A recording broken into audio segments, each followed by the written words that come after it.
Привет, оппозитчики. Первый раз живьем увидел, но эта проблема КПП Днепр изношена, когда знают все, на секторе зубья зализываются, нагрузка большая, рычаг большой, и ответная зализывается зуб на зуб, и если всем весом прыгнуть, то вот тут выломала часть крышки.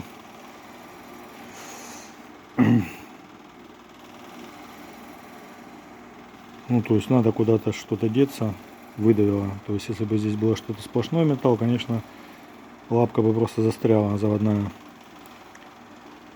В ранних видео это было, поэтому сюда был вставлен алюминиевый цилиндр на 18. Вот у нас, например, палец приора на 18. С центровкой уже заварен. И потом относительно центровки уже отверстие опять восстановлено на 18. Но, как мне сказали сами сварщики,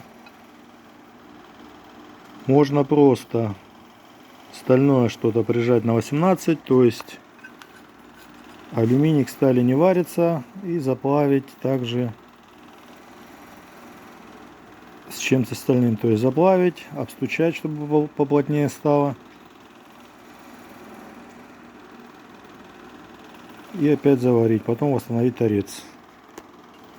То есть вот два способа точно. Ну и все, других способов я пока не знаю. Да, и при восстановлении вот это ребро, вот это повыше наварили. Можно еще выше наварить. Да, и кстати, чья это крышка, отзовитесь, а то в WhatsApp искать что-то долго. В голове не держу, памяти нет.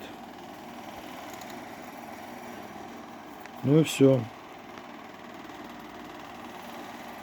До следующих видео.